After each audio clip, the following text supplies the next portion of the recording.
প্রশাসনে গতি বাড়াতে কঠোর হচ্ছে সরকার। নেত্রীর বিদায়ে নেতাকর্মীদের সুশৃঙ্খলভাবে ফুটপাতে দাঁড়ানোর নির্দেশনা বিএনপির। জাতীয় নাগরিক কমিটি থেকে 4 সদস্যকে অব্যাহতি। রাজধানী সহ দেশের বিভিন্ন স্থানে ভূমিকম্প অনুভূত। দেশে ফিরলেন ভারতে মুক্তি পাওয়া 90 জেলে ও নাবিক। 2 বিভাগে বৃষ্টির আভাস, বাড়তে পারে শীত। চ্যাম্পিয়ন্স ট্রফিতে আফগানিস্তানকে বয়কটের আহ্বান ইংল্যান্ডের রাজনীতিবিদদের। তিব্বতে ভূমিকম্পে মৃতের সংখ্যা বাড়ছে। শুনছিলেন দিনের খবরের প্রধান প্রধান শিরোনাম, এবার বিস্তারিত। তার আগে গ্রামের কাগজের ইউটিউব চ্যানেল সাবস্ক্রাইব করুন এবং সব খবর পেতে ফেসবুক পেজ ফলো করে রাখুন। ঝিমিয়ে পড়া প্রশাসনে সরকারি কাজের গতি বাড়াতে হার্ডলাইনে যাচ্ছে সরকার। কাজকর্মে গাফলতি ধরা পড়লে সংশ্লিষ্টরা পাবেন শাস্তি। দায়িত্ব থেকে সরিয়ে প্রয়োজনে বাধ্যতামূলক অবসরে পাঠানো হবে। অন্যথায় করা হবে ওএসডি, দেওয়া হবে দ্বিতীয় টায়ারে থাকা কর্মকর্তাকে দায়িত্ব। সেটা না হলে চুক্তিভিত্তিক নিয়োগ দিয়ে কাজকর্মে গতি ফিরিয়ে আনা হবে। সরকারের নজরে এসেছে সাম্প্রতিক সময়ে গতি নেই নথি নিষ্পত্তিতে। অনেক গুরুত্বপূর্ণ ফাইল পড়ে থাকছে। কাজকর্মে এক শ্রেণীর কর্মকর্তার মধ্যে দেখা যাচ্ছে ঢিলেমি ভাব। অগ্রাধিকার ও গুরুত্বপূর্ণ সিদ্ধান্ত বাস্তবায়নেও ঘটছে কালক্ষেপণ। এই নিয়ে ক্ষুব্ধ অন্তর্বর্তী সরকারের নীতি নির্ধারকরা। এ নিয়ে তারা একাধিকবার বৈঠকও করেছেন। বৈঠক থেকে এমন হায়ার অ্যান্ড ফায়ারের সিদ্ধান্ত এসেছে। আনুষ্ঠানিকভাবে প্রশাসনের শীর্ষ পর্যায়কে সরকারের এমন সিদ্ধান্ত জানিয়েও দেওয়া হয়েছে। এছাড়া 25 বছর পূর্ণ হলে তাদের পাঠিয়ে দেওয়া হবে বাধ্যতামূলক অবসরে। এমনকি জনপ্রশাসনে কাজের গতি আনতে অভিজ্ঞ ও দক্ষ সাবেক কর্মকর্তাদের নতুন করে চুক্তিভিত্তিক নিয়োগ দেওয়া হবে। উন্নত চিকিৎসার জন্য আজ যুক্তরাজ্যের লন্ডনে যাচ্ছেন বিএনপি চেয়ারপারসন খালেদা জিয়া। মঙ্গলবার রাত 10টায় রাজধানীর হযরত শাহজালাল আন্তর্জাতিক বিমানবন্দর থেকে কাতার আমিরের পাঠানো এয়ার অ্যাম্বুলেন্স যোগে যুক্তরাজ্যের উদ্দেশ্যে রওনা দেবেন সাবেক এ প্রধানমন্ত্রী। এদিকে গুলশানের বাসভবন ফিরোজা থেকে খালেদা জিয়া বিমানবন্দরে যাওয়ার সময় তাকে বিদায় জানাতে ঢাকা মহানগর বিএনপির নেতাকর্মীদের বিশেষ নির্দেশনা দেওয়া হয়েছে দলের পক্ষ থেকে।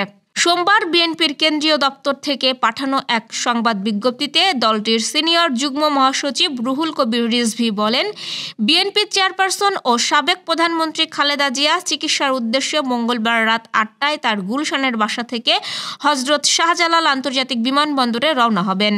তিনি রাত 9টায় বিমানবন্দরে পৌঁছাবেন এবং রাত 10টায় রয়্যাল কাতার আমারি এয়ার অ্যাম্বুলেন্স যোগে যুক্তরাজ্যের উদ্দেশ্যে রওনা দেবেন।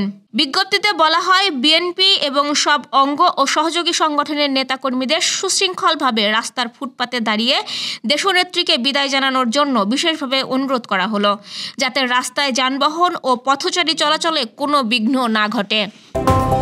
আওয়ামী লীগ ও যুবলীগের সঙ্গে সংশ্লিষ্টতা, মাদক সেবন ও চোরা কারবারে জড়িত থাকার অভিযোগ প্রমাণ হওয়ায় 2টি প্রতিনিধি কমিটির 4 সদস্যকে অব্যাহতি দিয়েছে জাতীয় নাগরিক কমিটি। সোমবার পৃথক 2টি বিজ্ঞপ্তিতে তাদের অব্যাহতি দেওয়া হয়েছে বলে জানিয়েছেন জাতীয় নাগরিক কমিটির আহ্বায়ক নাসির উদ্দিন পাটোয়ারি ও সদস্য সচিব আখতার হোসেন। এর মধ্যে নাগরিক কমিটির খিলগাঁও থানার প্রতিনিধি কমিটির সদস্য শরীফ বাকাউলকে অব্যাহতি দেওয়া হয়েছে যুবলীগ সংশ্লিষ্টতার জন্য। আওয়ামী লীগের সঙ্গে সংশ্লিষ্টতার জন্য অব্যাহতি দেওয়া হয়েছে কিশোরগঞ্জের কাটিয়াদি উপজেলার প্রতিনিধি কমিটির সদস্য নজরুল ইসলামকে। এছাড়া ফ্যাসিবাদকে সহায়তা এবং মাদক সেবন ও মাদক চোরা কারবারের অভিযোগে অব্যাহতি দেওয়া হয়েছে একই কমিটির সদস্য ইমরানুল হক ও আল মামুনকে।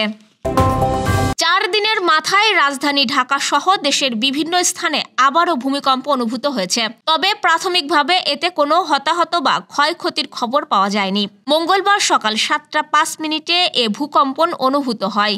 মার্কিন ভূতাত্ত্বিক জরিপ সংস্থা ইউএসজিএস জানিয়েছে, ভূমিকম্পটির উৎপত্তিস্থল জিজাং স্বায়ত্তশাসিত অঞ্চলে। এর মাত্রা ছিল 7.1। ভূমিকম্পের উৎপত্তিস্থলের গভীরতা ছিল 10 কিলোমিটার। বাংলাদেশ ছাড়াও নেপাল, ভারত, ভুটান এবং চীনে ভূমিকম্প অনুভূত হয়েছে। এর আগে গত 3 জানুয়ারি রাজধানী ঢাকা, সিলেট সহ দেশের বিভিন্ন স্থানে ভূমিকম্প অনুভূত হয়।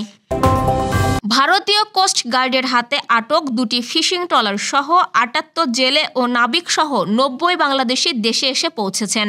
মঙ্গলবার সকাল 9টায় পতেঙ্গার কর্ণফুলী চ্যানেলের 15 নম্বর ঘাটে এসে পৌঁছান তারা। সেই সঙ্গে বাংলাদেশের FV লাইলা 2 এবং FV মেঘনা 5 নামে দুটি ফিশিং ভেসেলসও ফেরত এসেছে। গত রোববার পশ্চিমাঞ্চলীয় আন্তর্জাতিক জলসীমায় ভারতে আটকে থাকা 90 জন এবং বাংলাদেশে আটক 95 জন ভারতীয় জেলেকে পারস্পরিক হস্তান্তর কার্যক্রম সম্পন্ন হয়। এর আগে 9 ডিসেম্বর বাংলাদেশের জলসীমায় মাছ ধরার সময় দুটি ট্রলার সহ 78 জন জেলে ও নাবিককে ধরে নিয়ে যায় ভারতীয় কোস্টগার্ড। দেশের রংপুর ও সিলেট বিভাগের দু এক জায়গায় হালকা বৃষ্টি অথবা গুড়ি গুড়ি বৃষ্টি হতে পারে। এছাড়া দেশের অন্যত্র অস্থায়ীভাবে আংশিক মেঘলা আকাশ সহ আবহাওয়া প্রধানত শুষ্ক থাকতে পারে। মধ্যরাত থেকে সকাল পর্যন্ত সারা দেশে হালকা থেকে মাঝারি কুয়াশা পড়তে পারে। মঙ্গলবার সন্ধ্যা পর্যন্ত দেওয়া পূর্বাভাসে এ তথ্য জানিয়েছে আবহাওয়া অফিস। বুধবার দিনের তাপমাত্রা 1 থেকে 3 ডিগ্রি সেলসিয়াস কমতে পারে। এদিন রংপুর, ময়মনসিংহ এবং সিলেট বিভাগের দু এক জায়গায় হালকা থেকে গুড়ি গুড়ি বৃষ্টি হতে পারে। এছাড়া দেশের অন্যত্র স্থায়ীভাবে আংশিক মেঘলা থাকতে পারে। আগামী 22 ফেব্রুয়ারি পাকিস্তানের গাদ্দাফি স্টেডিয়ামে অস্ট্রেলিয়ার বিপক্ষে ম্যাচ দিয়ে চ্যাম্পিয়ন্স ট্রফিতে নিজেদের যাত্রা শুরু করবে ইংল্যান্ড। এর 4 দিন পর একই ভেন্যুতে আফগানিস্তানের মুখোমুখি হওয়ার কথা ইংলিশদের। তবে আফগানিস্তানের বিপক্ষে এ ম্যাচটি বয়কটের জন্য ইংল্যান্ড ও ওয়েলস ক্রিকেট বোর্ডের প্রতি আহ্বান জানিয়েছে দেশটির রাজনীতিবিদেরা। ভারতীয় সংবাদ মাধ্যম NDTVর এক প্রতিবেদনে বলা হয়েছে 160 জনের অধিক রাজনীতিবিদের একটি দল এ আবেদন জানিয়েছেন। তালেবান শাসনের অধীনে আফগান নারীদের অধিকার হরণের প্রতিবাদে আফগানিস্তানের বিপক্ষে নিজেদের দেশকে খেলতে দেখতে চায় না তারা। House of Lords, House of কমন্সের মতো দলের প্রতিনিধি ছাড়াও রিফর্ম UK নেতা নাইজেল ফারাজ ও লেবার পার্টির সাবেক নেতা জেরেমি কারবিনের সমন্বয়ে একটি দল তালেবানের অধীনে আফগানিস্তানের নারী ও মেয়ে শিশুদের প্রতি ভয়াবহ আচরণের বিরুদ্ধে কথা বলতে ECBর প্রতি আহ্বান জানিয়েছেন।